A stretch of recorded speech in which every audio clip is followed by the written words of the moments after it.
Hey guys, today, huh? So you'll notice that we're not looking at the table. Instead, you're looking at me. Pretty cool, huh? We're going live and we're doing this thing. I didn't realize I was going to be recording tonight.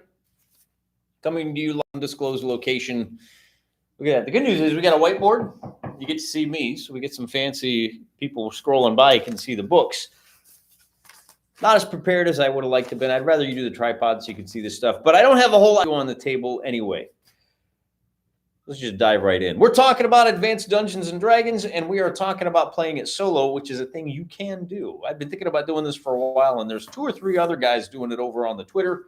Oh, excuse me. They're documenting their process, and it's been invaluable. We're sharing notes. We're learning together. For those of you that are new to this, I haven't really. We gotta talk about what it means to be playing Advanced Dungeons and Dragons. So far, we have a map. We have kind of populated it with some random encounters, maybe. These are our potential stocking, I guess you could say, but we haven't faced any real challenges yet. So in a sense, we haven't even started playing the game. We've been at this for 2.5 hours, and we're not going to get to the playing the game as we conventionally think of playing Dungeons and Dragons today either, because we still have a little bit more logistics we have to deal with. Before we deal with those logistics, let's talk a little bit about what it means to play a game. If you are making characters, are you playing the game? I maintain that you're not, because you're not facing any real challenges. There's nothing really to overcome. What you're doing is you're rolling some dice and you're interpreting the results. And we have exclusively done that until we actually send our little pawns out into the fantasy world. We haven't really started to play. However, being as I'm talking to you in English, which is not the most precise language, sometimes we use the term play in a more vernacular or general sense. So when I say I'm playing solo AD&D, I mean I am. I'm using the rules that Gygax presents for exploring wilderness adventures to create this wilderness map. I'm engaging with the rules, even if I'm not really overcoming any challenges. So keep that in mind. We may circle back around to that here in a little bit. The other thing I want to point out is that, well, let's just get right into the logistics. We have 2 PCs, and I got to be honest with you guys. If I was sitting at home watching a guy solo play AD&D, and he asked me, hey, why don't you tell me what my AD&D party should consist of? And the only rules he gave me were, the classes have to be from this book, and it's 2 to 5 adventurers. I would absolutely 100% tell him you get 2, a magic user and a thief, which is what the dice gave us. Now, why would I choose that for a guy I'm watching? Couple of reasons. One, I'm kind of a jerk. This is the absolute worst pairing for, you could not sit down and design a worse adventuring party if you tried. And I would tell the host to do that because, like I said, I'm kind of a punk. And also because I want to make things as challenging as possible for him. I am rooting for him in a very real sense. And I know you guys are like me. You probably would have hit me with the same thing if it had been you deciding and not the dice. I'd be cheering for him to figure out a way to take these 2 goofs and turn them into an effective fighting force. I asked you guys, what should be our primary stat? I'm not going to give the normal stat. For the thief, it would be dexterity. For the magic user, it would be intelligence. When I roll the stats, the highest stat is going to go into a theme category. And then the second highest stat will be intelligence and dexterity, respectively. You guys told me we should go with charisma because that way we can hire henchmen, or we can attract henchmen and we can pay for them, and we can hire hirelings. Won't that be great? That way we can compensate for the fact that we have 2 party members who are both backline fighters. Spoiler alert, the title of this video, Henchmen and Hirelings, is clickbait. We're not going to get any today. And why we're not going to have any is subject to some debate. We've talked about this with some other guys, which is not to say that there's nothing we can do. We are going to continue forward with this, but we're just not going to walk out of here with any henchmen and hirelings. Now, I don't have my glasses in, so I'm going to have to do the old man bit. And let's see, we're going to check in the chat real quick, having gone through all of that. By the way, Command Bunker, thanks for showing up. Glad to have you with us. Couple of shout outs here. Bradford Walker, as always, salute. He's one of the best. Go check out Walker's retreat, walkersretreat.blogspot.com, I think it is. He's got a great blog, really profound insights into culture and gaming and the gaming culture. It's one of my everyday reads. Well, at least as often as he publishes it. Todd Carlson is in the house. I think there's a way to, how do we put this on the screen? Put user in timeout. I don't usually use the YouTube thing, so I'm not very good at it. Todd Carlson says, first time to join a live broadcast on your channel. I've been watching a lot of your older content and really enjoyed all of it. Thank you so much. Hope your recovery is swift and sure. Well, if my eyes look like they're two different colors. I actually went to the eye doctor today. He said it's a minimum of 4 months of healing before you can do any kind of surgical repairs. And we could go into that. There's all kinds of good stuff. But the good news is I'm able to hit the gym. I can't lift heavy. I can't go 100%, but I'm back up to like 70, 80%, which is nice. I got that going for me. I don't see anything else in the chat. Do I have live chat on? I hope I have live chat. I do. Okay, good. I don't know why they pick top chat. YouTube, you don't know. You don't know who's best. So a little bit of logistics before we get into the Henchmen and Hirelings. I went back through and I'm using the old school player character sheets. Look at that. It's just lined paper. And I did record. I didn't want to go over things like saving throws and the AC hit chart and the 2-hit adjustment for different weapons. I'm not doing that online, but I realized I was missing a couple little things in the purchasing. So I made sure to buy food and a water skin for these guys. The dungeon that we're starting with is in, and the camera's terrible here, but we'll do the best we can. So this is our home base right here. And then you guys said we want to send our boys into the cave here in the mountains. So it's about a 2-day hike. It's only about 15 miles, but we're going to say they got to get to like the center of the hex. And that means kind of poking up through a few valleys. So it's a 2-day journey to get to the dungeon. And then there's probably a little more we can talk about that, but we'll stick a pin in that. We're going to circle back around. So I figured out, listen, I'm going to buy 7 days of food and a water skin for each of my boys. I'm going to assume that it's, we're in the hills and the mountains, so there's fresh streams nearby. We don't have to worry about lugging like 5-gallon tubs of water.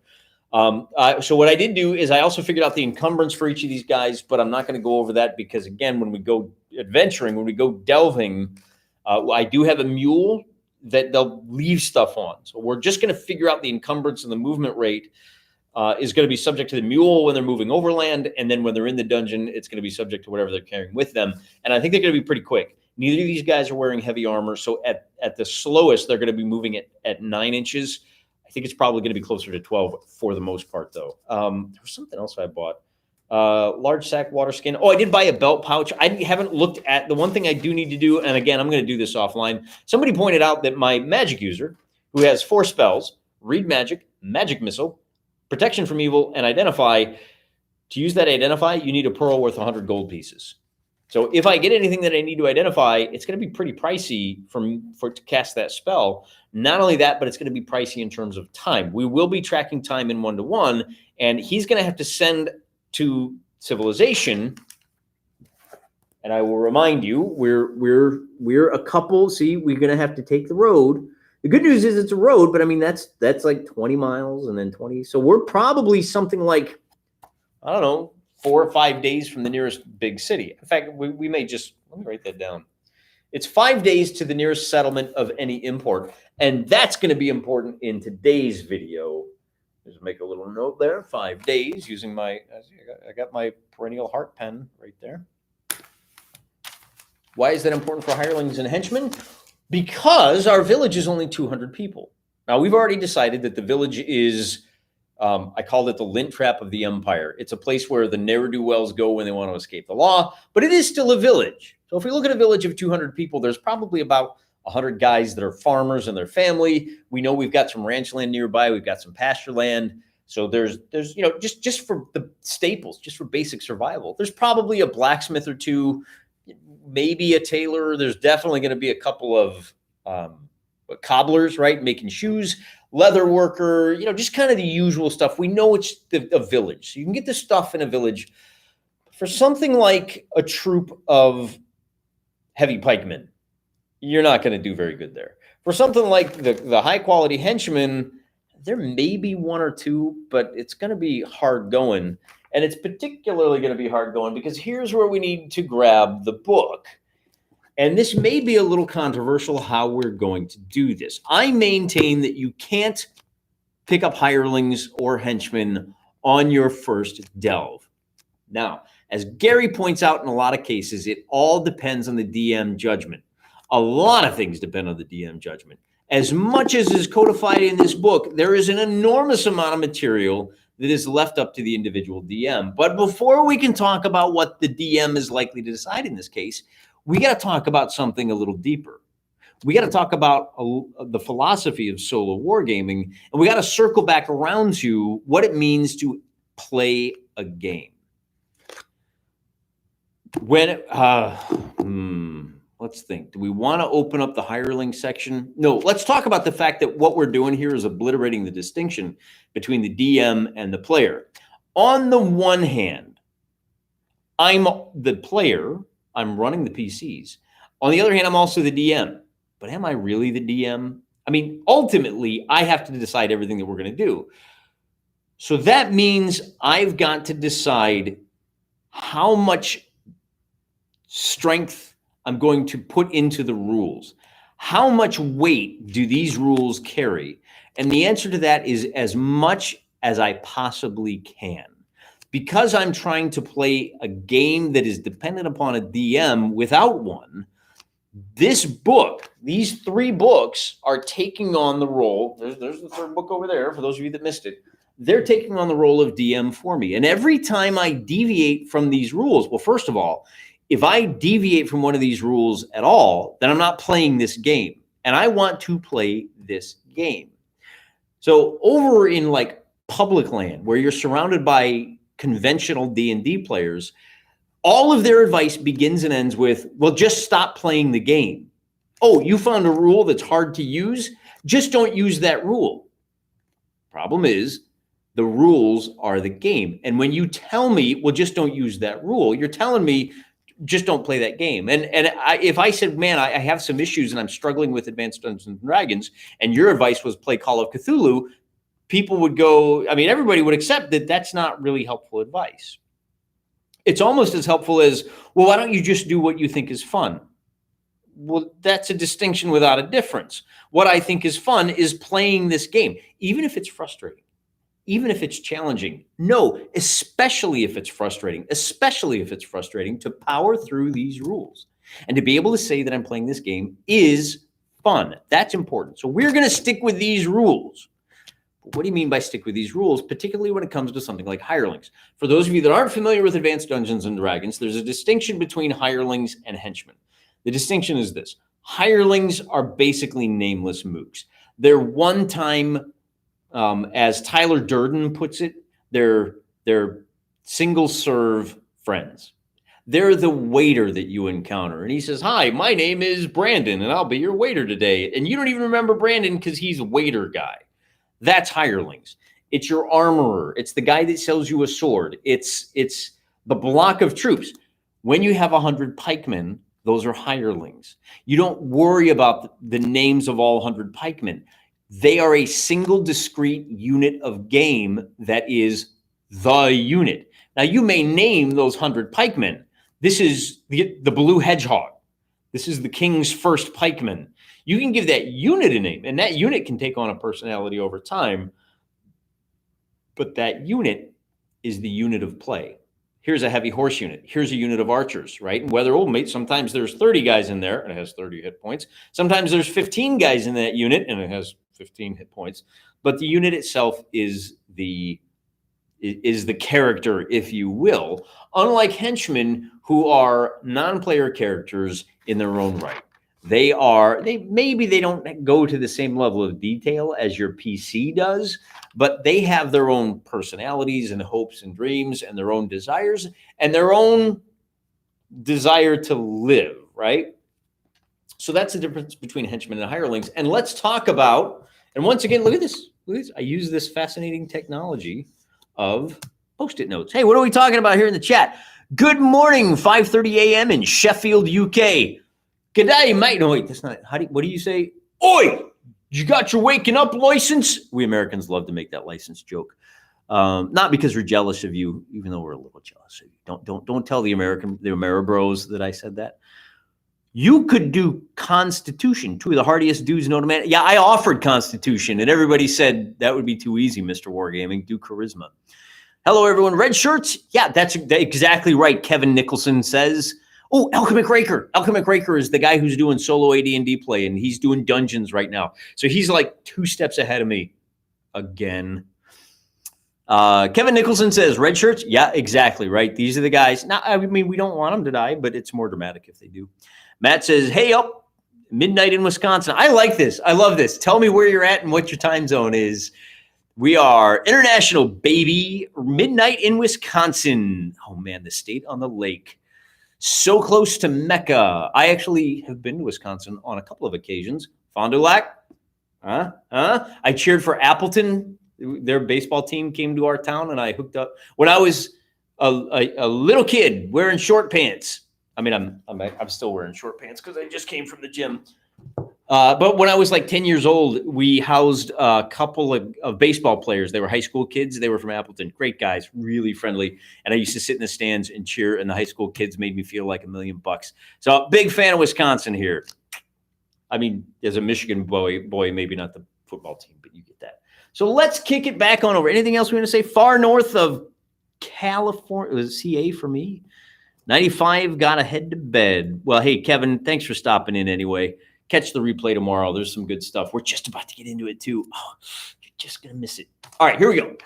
Hirelings. I'm going to read you this.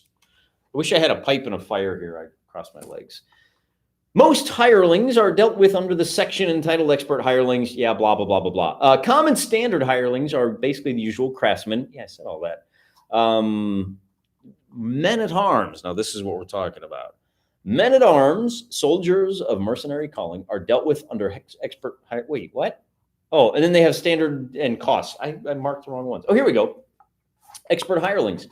If henchmen are designed as associates, companions, and loyal, to a degree, followers of a player character, hirelings are the servitors, mercenaries, and employees, blah, blah, blah, blah, blah. Guards and special hirelings are, however, and such persons, let's see, blah, blah, blah, blah, blah. Location, and here's where we get into trouble. Location of expert hirelings. Most expert hirelings can only be found in towns or cities. Well, we're in a village, so that doesn't help us. Some might be located in smaller communities, providing they're willing to pick up and locate. Employment is a matter of offer and acceptance, and each player character must do his or her own bargaining. Monthly costs. The cost of each type of expert hireling is shown on the list. It's when we get into, here we go. So turn the page, and now we're looking at expert hirelings for mercenary soldiers, because this is what I need. I need meat shields. The likelihood of encountering any given type of mercenary is strictly up to you as DM. And that's where we get down to the difficulty of, but I don't want to make decisions. I don't want it to be up to me. I want it to be up to you, Gary. I want it to be up to the game that you wrote. But he makes a good point. How many mercenaries and what kind of mercenaries are available is entirely up to the milieu. Are you in the middle of an Arabian Nights campaign where you're surrounded by desert nomads? Camel riders are going to be, I mean, I wouldn't say a dime a dozen, right? But that's what you're most likely to encounter, unless you're in a city, in which case you're going to encounter a typical spearmen. Are you in the middle of a well-developed and, what would you say, a well-developed empire? Times are good. People are fat. You're in a safe part of the empire. Not a lot of mercenaries around. In fact, probably illegal to do. If you wanted to go out and make a mercenary company right now, like in whatever the first world country you live in, kind of frowned on. Might run into some difficulties. But most guys are not going to want to get paid. Even, I mean, you got to pay a lot of extra money to find guys that are willing to go out and be mercenaries. They're just not available. However, if the empire has just collapsed and the empire is no longer paying its troops, there may be a whole lot of unemployed soldiers looking for a guy with some scratch that they can sign on with, right?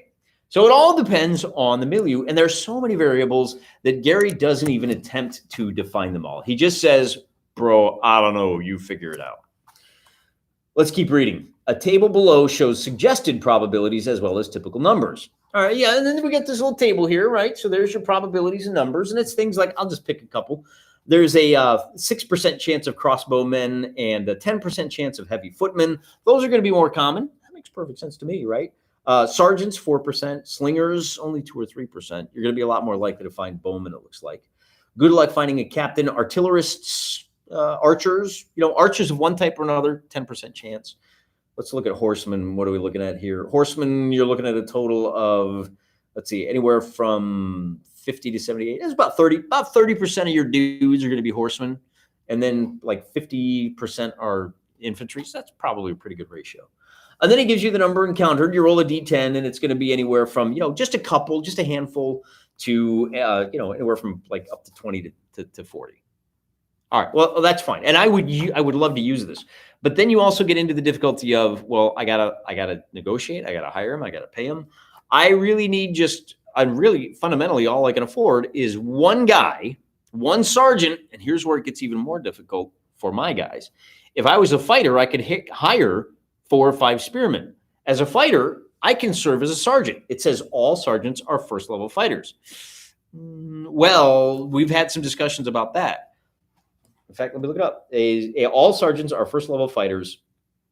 Oh, wait a minute, but incapable of progressing further. Well, I mean, a sergeant can command up to 10 soldiers as an independent unit. Okay, well, all sergeants are first level fighters, but are all fighters first level sergeants? That's a subject of some debate. I'm not gonna come down on either side in this video because I don't have a first level fighter either way. What I do have is what do I have? I have a purse with, let's see, about 20, what do I got here? I got about 30 gold to spend.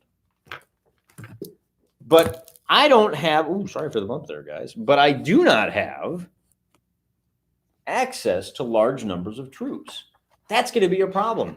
The nearest town or village is 5 days away. I'm going to have to send a messenger or a recruiter, or I'm going to have to walk my wizard butt myself 10 days over, spend some time looking for some troops, and then walk 5 days back. That's going to take some time.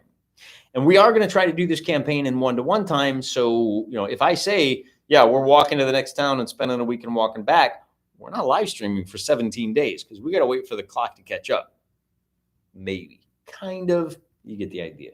So hirelings, right out. Does it talk about, I thought it talked about like the actual recruiting process in here somewhere.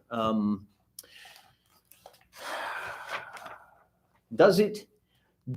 Location, monthly costs, the various types of hirelings will generally be found in the appropriate section of the community. The cost of each type is shown on the list. This amount is based on the associated expenditures which go with the position.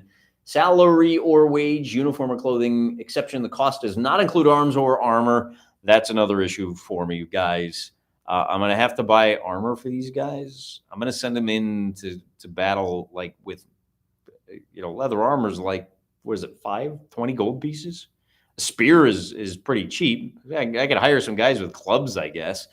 But I don't know how willing they're going to be to walk into a dungeon. It doesn't really matter, though, because we still need to talk about. So hirelings, right. We've talked about hirelings right out. It's just not going to happen. Which brings us to henchmen. Does it? Boy, you think I would have. I thought I had a kind a Post-it note on henchmen. Time in the dungeon. It should be gems. Let's check the chat while we vamp and figure this out. 1246 in Ohio. Don't hold that against me. Everybody's doxing themselves. Just tell us the state or country, guys. Don't tell me what town you live in. Let's see. Note that this restriction gives players a reason to expand civilization into the wilderness. Wait a minute. Bradford is schooling me on the game here.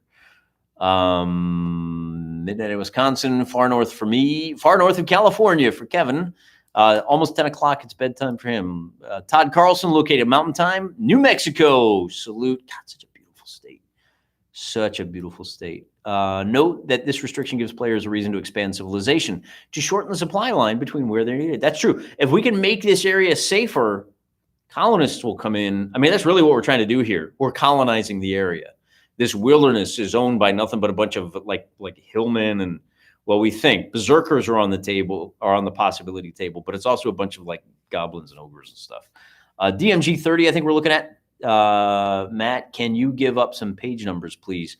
So what I was looking at on Hirelings, for those of you following along at home, it's on page 29 and 30. Yeah, for Mercenary Soldier, look at page 30, and then also look on the next page where it talks about sergeants. And then I don't know about henchmen. What else are we looking at here? Are all first level fighters sergeants? Sounds like you're going to summon the basic expert. Yeah, I think he's the guy that like told me, hey, you might be reading that wrong, right? All boys are kids, but not all kids are boys. Motor reg 34 to 35. Yeah, should be. This confused me because it actually says if henchmen are associates, which is like insinuating that Gary's already talked about henchmen. Yeah, there we go. Hirelings. Hirelings, expert hirelings. Oh, it's sages, and then we go on to, here we go for henchmen. So henchmen, whether male or female, there's two genders, burst, are greatly desired by the discerning players. Discerning players, that's me. For they usually spell the difference between failure and success in the long-term view. We're going to put that to the test.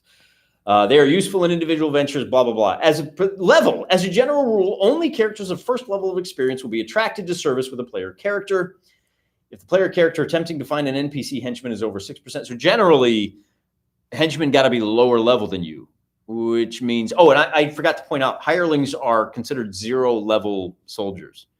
So hirelings, lower level, sergeants, first level, we can kind of fudge that a little bit, I think.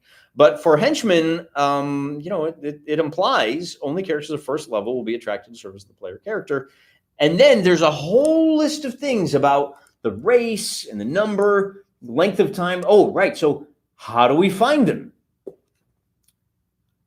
Number of prospective henchmen. Human and half-orc characters suitable for level advancement are found, and that's one of the other key differences here is that your hirelings don't go up in levels, your henchmen do. Your henchmen get a share of experience points, and as a brief aside, the share of experience points they get is commensurate with the share of gold that they get. Remember that players decide how the treasure is distributed, and whoever is distributed the treasure gets those experience points. So if you say, hey, you know what? We got 5,000 gold pieces and I can level with half of that. So why don't you so I got the 2,500 experience points. No, stop. Slow your roll. If you give that guy 2,500 gold pieces, he gets the 2,500 experience points. Same thing with your henchmen. So if you tell your henchman you get half the gold, he gets half the experience points. But generally, because you're the guy taking the most risks, you're the guy puzzling things out and figuring out and calling the shots, you're going to take the lion's share of gold. You're going to get the lion's share of experience points. Number of perspective, as I was saying. Human and half-orc characters suitable for level advancement are found at a ratio of 1 in 100. I only have 200. I have a village of 200 people. At the most, I've got access to 2 henchmen. Other races have an incidence of 1 in 50. Well, that's interesting. Dwarves are more likely, like per capita, dwarves are more likely to be henchmen than humans. However, as most of these characters will be other than low-level adventurers and already in a situation they're satisfied with, and humans more so than other races, unless the development of the area is primarily other than human, about 1 in 1,000 will be interested in employment.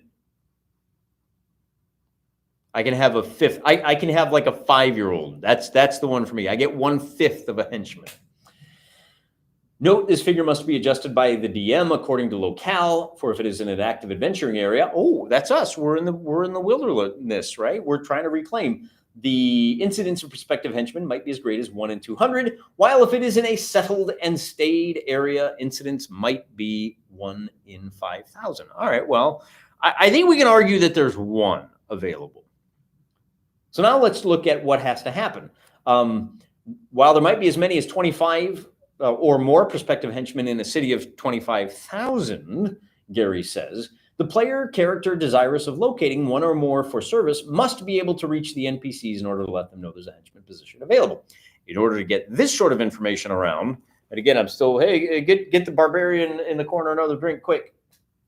On page 35 here, I'm right above the apparently this is a hipster bar because they're doing axe throwing contests.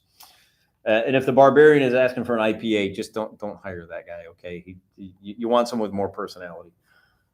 Each method can be tried once a month. And so what are our methods? Well, it costs 50 gold to post a notice in public. The little adventuring board, help wanted, 50 gold. I've only got about 30. Hiring a town crier. Hey, 10, that's good. That's only 10 gold. I could go with that. But again, I still got to pay this guy. So that's going to put me on and the effectiveness of the posted notice is anywhere from 10 to 40%. Town crier, 1 to 10%. And you're just giving your money away. You might as well buy lottery tickets if you're going to do that. Hiring agents to seek prospects. That's get yourself a headhunter. Yeah, boy. 20 to 50%, but it's pretty pricey. And then frequenting inns and taverns. And there's a whole thing about how you can go to different taverns, and it's like a fun little mini game. We love those, man. I hate want to just roll. If I just wanted to roll a D20 for everything, I don't know. I would play 5th edition. So there's all kinds of fun little stuff. Read that section in your downtime. I'm just going to point out that it's a little complicated and it's a little expensive, and it's 5 days away from my starting hex. So it ain't going to happen. Length of time required for responses, and this is the other thing. It will take from 2 to 8 days for all prospective henchmen who are going to apply to locate the player and seek him out. Well, I'm out of luck. Okay, now you could, let me put this aside for the moment. You could argue, look, it takes time to buy your swords. It takes time to get your armor. It takes time to do all this stuff. Why wouldn't you just assume that the henchman was already hired beforehand?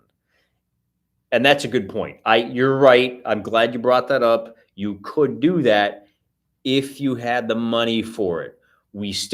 First you get the money, then you get the henchman, then you get the meat shields. All right. So that's the order that we're looking at here. Kicking it back over to the chat. How long have we been talking here? 32 minutes.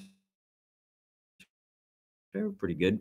Evening, Crafty Matt. Another solid guy. If you're not following Crafty Matt over on Twitter, are you even serious about your D&D? 34 to 35. Praying for you all out there in Hawaii. Oh, yeah, we are. Boy, it's the conspiracy theories are flying fast and furious. I could talk your ear off about that, but I won't because we're doing happier things here. Suffice it to say, for those of you that don't know, I am on an entirely different island. There's 100 miles of blue water between me and there, although we did have some brush fires on this island last night, and I found myself thinking, man, it's really smoky over here. I wonder if my house is in danger. Boy, it sure would be nice if someone would like monitor these things and like maybe sound an alarm if there was danger. But, again, I live in Hawaii. They don't actually believe in that sort of thing out here. Not that I'm bitter, although, there's lots of stuff going on. We're doing all we can to help our fellow islanders, both Hawaiians and locals each. And apparently, Armchair Dragoons pointed out that there actually was a game store in Lahaina that was owned by locals, and they're wiped out. So they're putting together, what was it called? It's called something Quest. Go to armchairdragoons.com and look up their Tuesday Newsday, and he talks about it. He actually points out, well, they don't serve tourists. And I thought, well, that's kind of a weird flex. Who cares if they serve tourists? They're locals. They got hurt. To help them out. So they're doing like a GoFundMe to help rebuild the store. So if you want to help out gamers, go to Armchair Dragoons, check out Tuesday Newsday. Sorry, I gotta hydrate.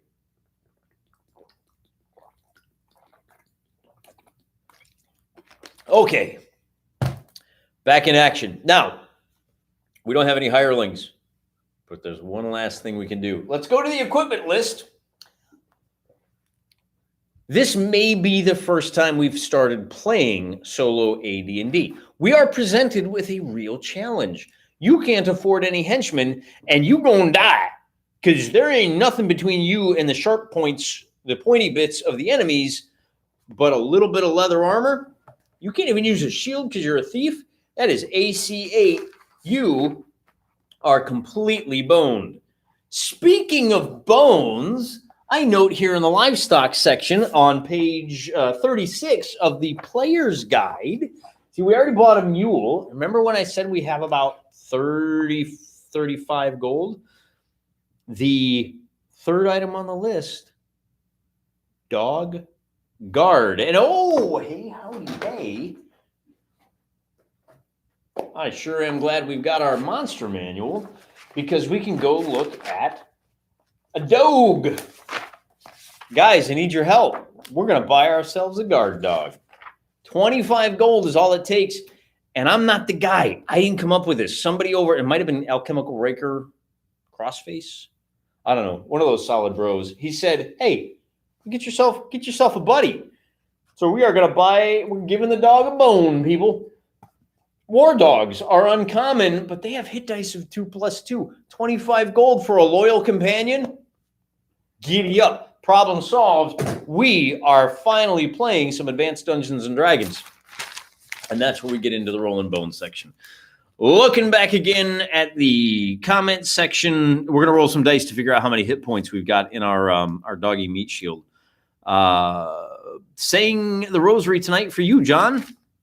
Things are going well for me. I had a good appointment with the eye doctor. I'm excited, man. There's no surgery until October, but it may happen. See, you see how this eye looks really dark. This eye, it looks like it was what do they call it? The pupil was dilated. That's because the pupil is dilated. Also, my iris is all jacked up. Hire some local farm hands, ranch hands, with a promise of a share of the treasure and slowly depleting the population. They'll never know it's you. I know. I'm looking at, I'm like 200 people, and I'm like, you know, if I hire too many of these guys, I might actually like completely wipe out this village. Or I might get run out of the village if I kill too many of them. Small towns, everyone knows what is happening. Yeah, Todd Carlson is right. If I keep sending these guys into dungeons to die, it's going to get a lot more expensive to hire them. We have an alerting system here in California, says Crapphone. Yeah, we have one here too.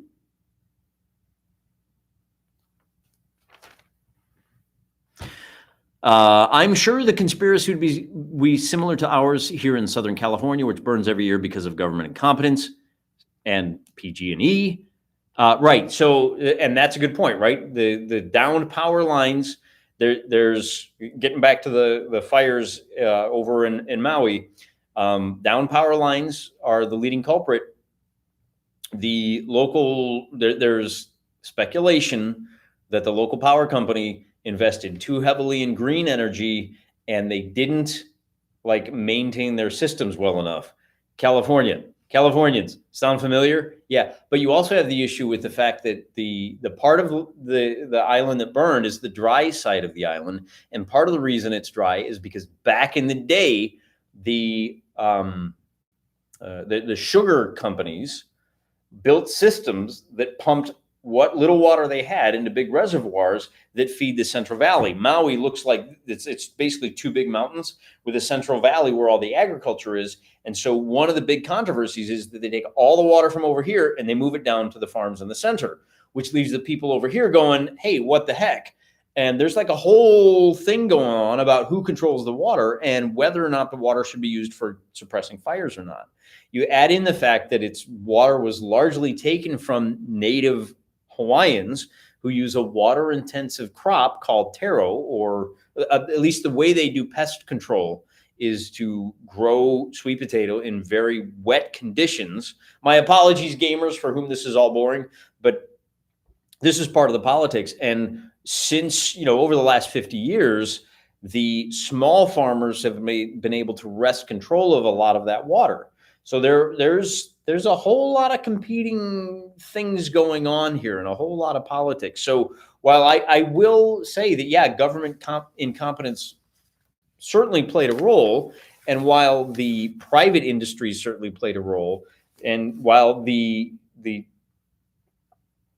just the local politics between the old school Native Islanders and the like new school residents, right, locals like me, there's like a perfect storm of things that just everything that could have gone wrong went wrong here. And then you get into the fact that it's such a gorgeous little part. I mean, Lahaina is just like this. It's this perfect little town. And the reason that it's expensive to live there and the reason it's a touristy town is because it's a great place to be. Tourists want to go there. People want to retire there. So it's expensive to live there. And because it was so undeveloped for a long time, they shut down all the ranches in the area. So there's a lot of like big name celebrities like Oprah and Jeff Bezos and Jim Carrey. They all own like huge ranches, like 2,000 acre like homes out there. So there's speculation that they're going to swoop in and buy up all the land so that guys like you and me can't own it. So the whole thing is going to be a mess. And on the one hand, it can be pretty ugly to watch. But if you are into political fights, oh man, grab the popcorn. It makes for some very interesting watching. Good call on the dog, says Bradford Walker. He might have been the one that gave me that idea. I don't know. Crap phone. If I had to let my house be burned down to have taro duck, I would do it.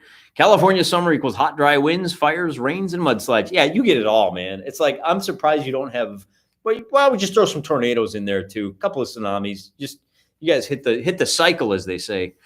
Crafty Matt, my father-in-law and uncle, now retired, drove fire dozers to cut fire lines. This time of year was always stressful because my wife's father and uncle were in constant danger. Yeah, I mean, fire lines is what, and of course, a lot of it is benign neglect. We get the same kind of thing here in Hawaii that you do there. One of the issues we deal with in Hawaii is that when you had these large active ranches, and I mean, some of these were like 10,000 acre spreads, they imported non-native grasses that were faster growing and more drought resistant. Shut down those ranches and the grass stays there. Nobody ever put the native grasses back because why would you spend money on that? And so you've got all of these grasses that really are kind of iffy as to whether they're well suited for the climate. That may be part of it as well. And so that's where, I mean, I'm half joking when I say I blame vegans. If you didn't make it so expensive to raise cattle, we'd still be raising cattle on that land. But ultimately, we all decide that these disasters mean all the stuff I believed beforehand this disaster proves that I was right the whole time. And that's what we all agree on. So I know with enough of the like local politics out, YouTube's going to blame me. Let us tilt down. I don't know. I hope you can see this. Let's find out how many experience point or hit points my dog has. Is it D8s? I got a 7 and a 5 plus 2. So is that 14? Is that 14? I gotta check here. And this is how we do. You're not sure about a rule? It's in there. Just take a minute to find it. So with a hit die of 2 plus 2, hit dice indicates the number of, unless otherwise stated, hit dice are 8-sided. Right. So that's 14 hit points for Doggo. And I don't see any suggestions for what to name our Doggo yet, guys. It's John Eric the Average is our thief. Brosa Forrester is our magic user. And all I have right now is dog. So if you guys know, my father, let's see. David Lee checking in, longtime fan. Hello, all. I have managed to catch one of these streams. Welcome aboard. I'm so glad to have you. Todd Carlson. David Lee jumps in with Winston, Todd Carlson rucksack, and Motor Egg dog number 1. Winston it is.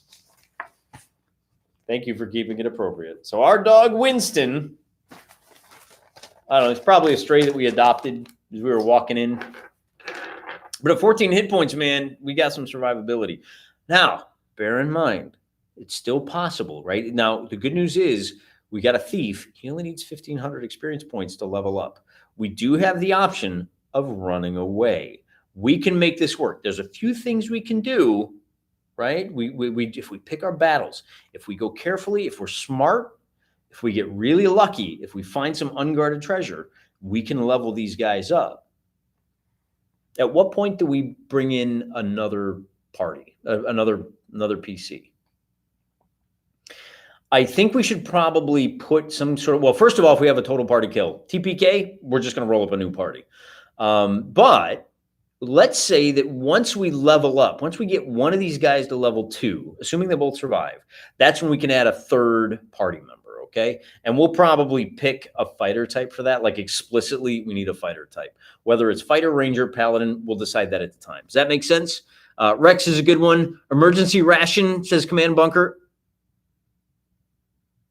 We're not playing Oriental Adventures. And Crap Phone says touchdown or lol. I don't know, one of those two. Now, there's one other thing we need to talk about because I forgot to do this last time.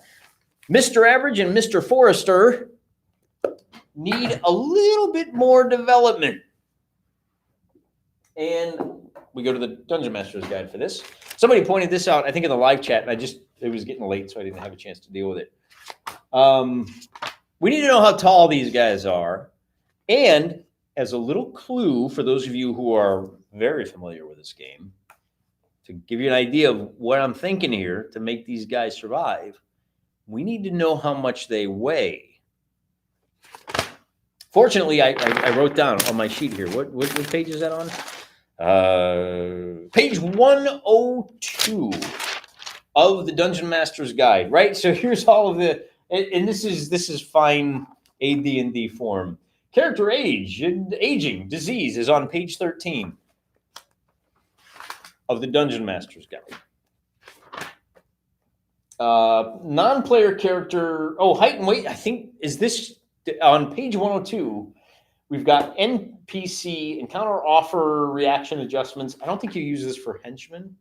No, you do. Adjustments to ability dice.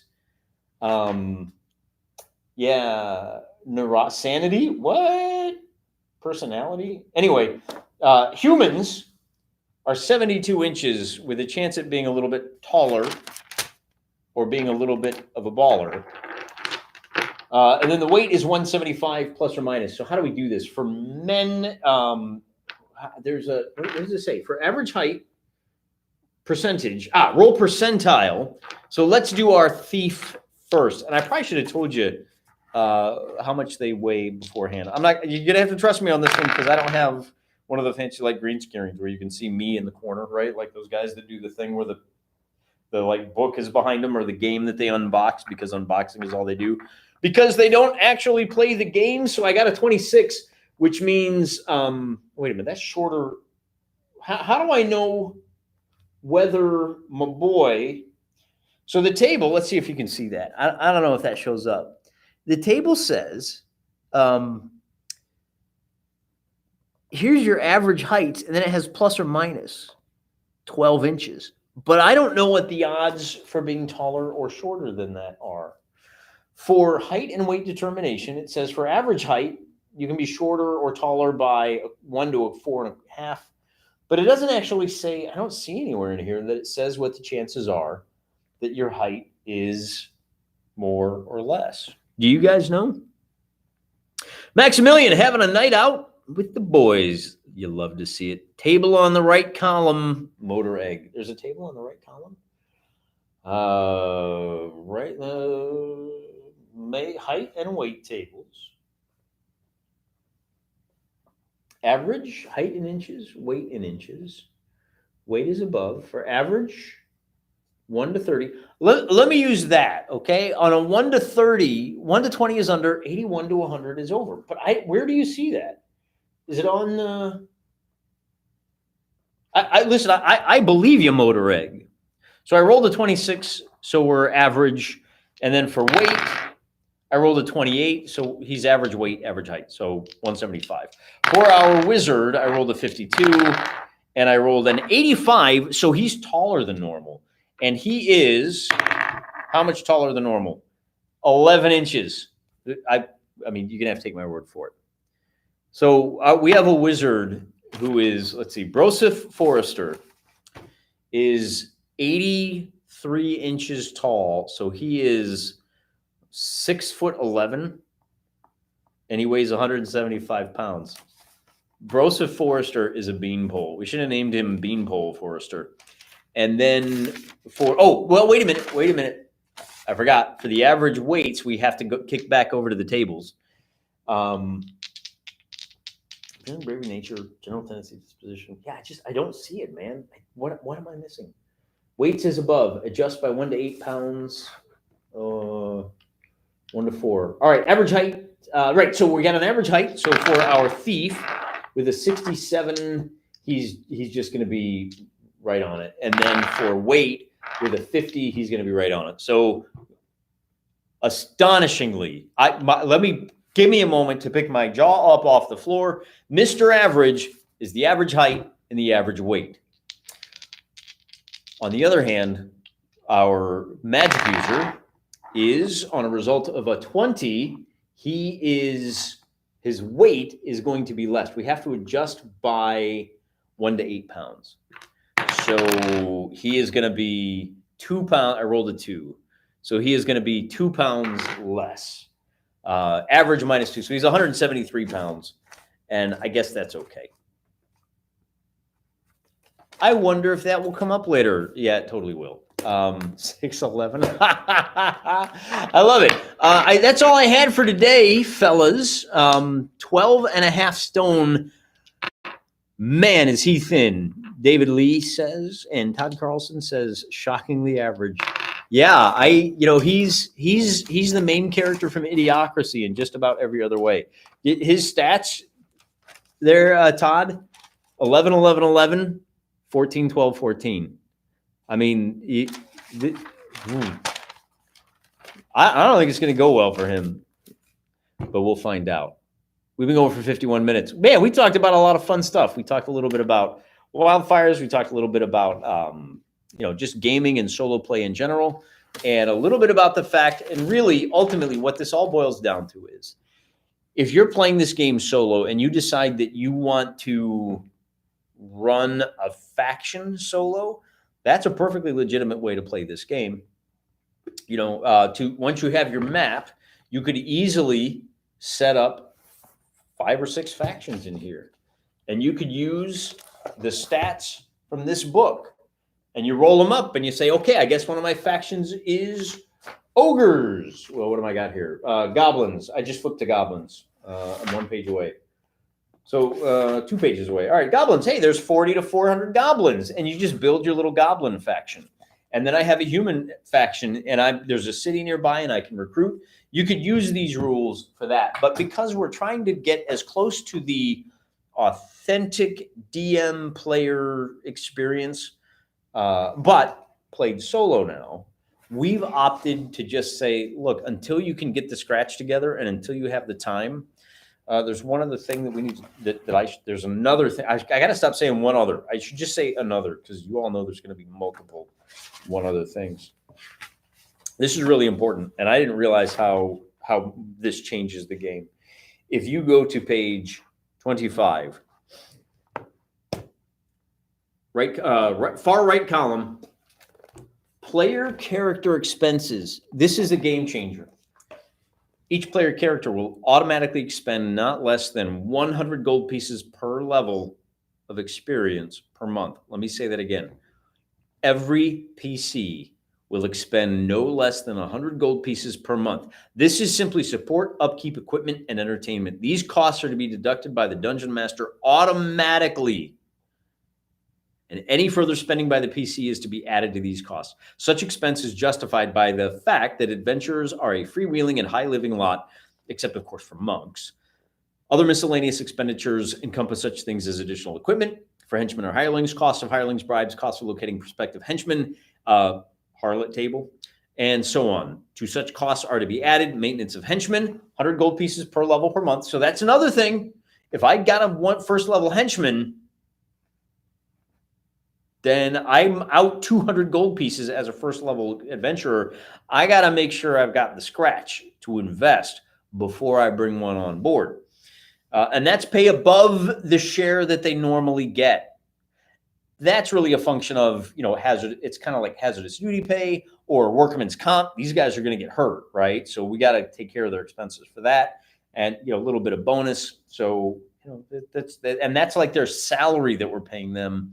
In addition to, hey, Joe Hireling, why don't you go first down the hall? Oops, was that a pit trap? Oh, well, at least I don't have to pay him now. But again, right, if you're abusing these guys, you're going to suffer morale hits. Finally, any taxation or other levies must be taken into consideration. along with contributions to the player character's religious organization, et cetera, et cetera. So that's important. And that's another reason why I can't afford henchmen at this stage of the game. The everyman. So much can be missed from the Dungeon Master's Guide. This is one of the most useful things to me on YouTube, says Matt. The X-called crawl generator is fantastic. The X-called crawl generator? Is that the dungeon? What are you talking about there, Matt? Todd Carlson, are you planning on making a zoomed in map for each hex? The starting hex looks great. For those of you that haven't seen it, I'm thinking about it. We'll take it as it comes. That's the starting hex that I just kind of established what we're looking at for that 24 miles. Hexes are 24 miles, just to remind y'all. So it's a little more than a day across each one. And even this is not hyper detailed. Like I just drew some hills and forests, and then I said, yeah, I guess there's like, so over here, these forests.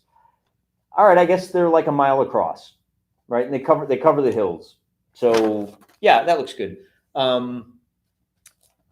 As I said, that's probably a good idea. Since we're going to start with our dungeon crawl and the next encounter. Well, here's the question that I have for you. Script Hobbies, hey from Oz. Have a great weekend, all. Are you planning on making a zoomed in map for each hex? The starting hex looks great. I am, but here's one of the things we've been talking about over on the Twitter, X Twitter, on Alon's website. The ideal size for a hex depends on what you're trying to do. In a largely settled land, you probably want to go with more like a 5 or 6 mile hex, because then each hex you can roll for the settlement that is included in it. And you want to be careful that you don't wind up with like 2 major metropolitan areas 6 miles apart. The 6 mile hex is really good for figuring out which hexes have villages in them. And with a 6 mile hex, that puts the villages 6 miles apart. And that's roughly about a half a day's journey for most people, which is pretty good. In fact, it might be a little bit sparse for, call it Dark Age. Maybe by medieval, you get to in Europe, you get your population densities of that size. But a guy named Brian Renninger, really good guy, really knows a lot about this stuff. He pointed out that the size of the hex that you use will help determine the population density. If I had done this same map, it's 150 miles across, in 10-mile hexes, then I would have, that would be 15 by 15. We're looking at 250 hexes. Now I'm rolling for settlements 250 times. And if you've got a settlement in every 10th square, I'm going to have 25 different settlements. Because I only have 42, I only have 3 settlements. And one of those is just a little hovel. So not only do you have more settlements, but you have more chances to roll that big city. So that's a consideration. Now, I went with 24-mile hexes because I want to try to reclaim some of this area a little bit at a time. The hex generator is fantastic, says Matt. I'm with you. I thought you were talking about hex crawl, which is a really interesting idea for D&D 3.5.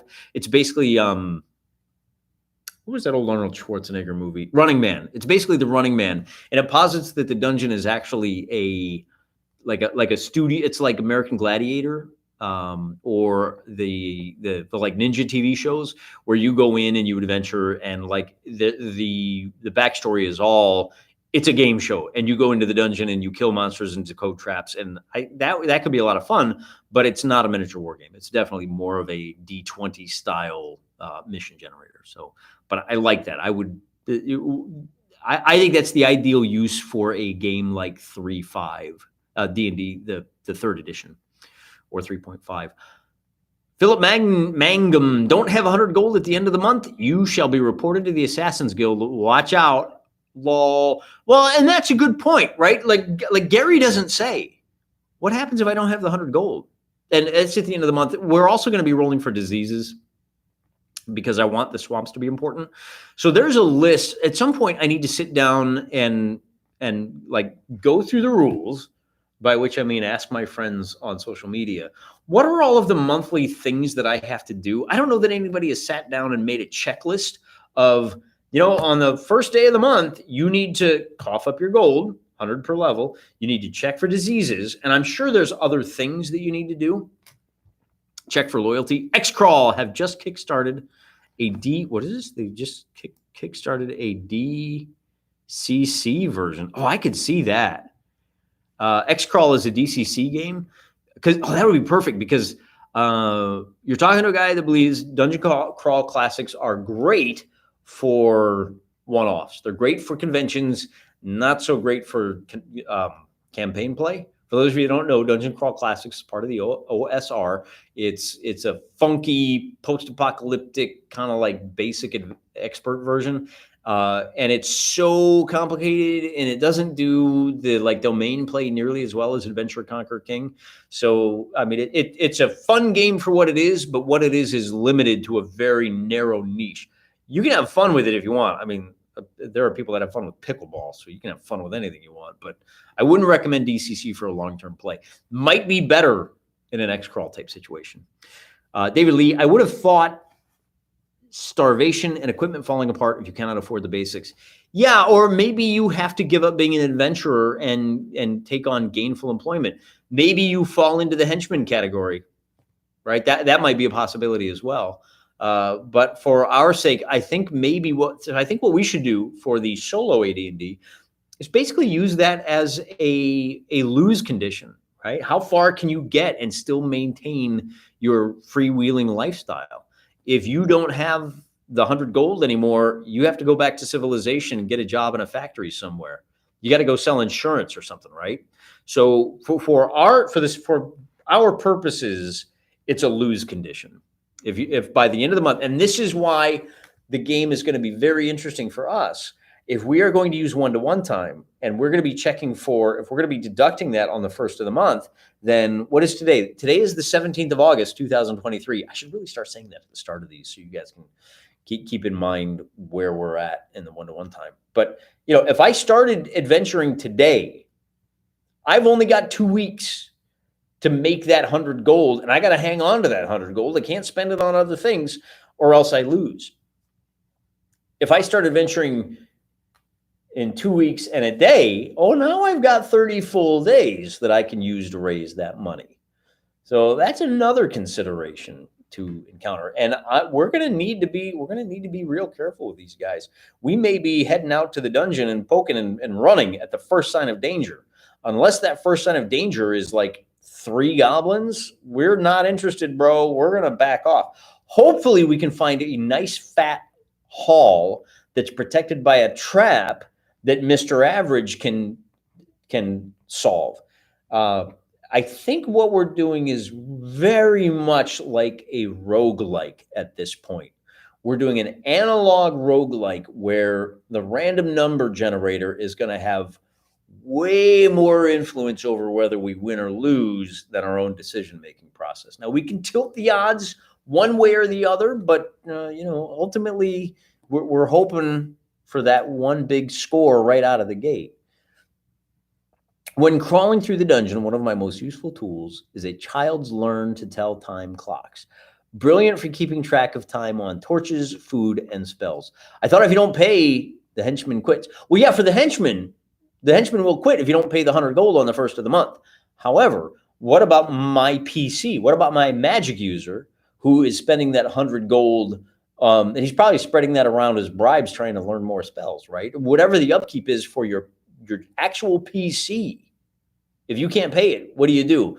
And I think based on your feedback and just kind of whenever you get into a situation like this, you think, what is likely to happen? Okay, that's probably what's going to happen. All right, my guy no longer has the 100 gold. He spent his inheritance, and now he's got to go crawling back to dad and say, hey, can you just feed me the pig slops because I'm really hungry? And I hope that dad's got a fatted calf for you. I thought, okay, I think that's good, man. We're over an hour, and I think that's probably pretty good. 3.5 hours of fun, man. This is the best entertainment bang for your buck, bar none. Thanks, everybody, for giving me some thoughts, for helping me out. And I know we didn't cover a whole lot of ground, so next time we are going to hit the dungeon of, I don't even know what it's called. We'll figure it out next week. Till next time, I'm praying for you.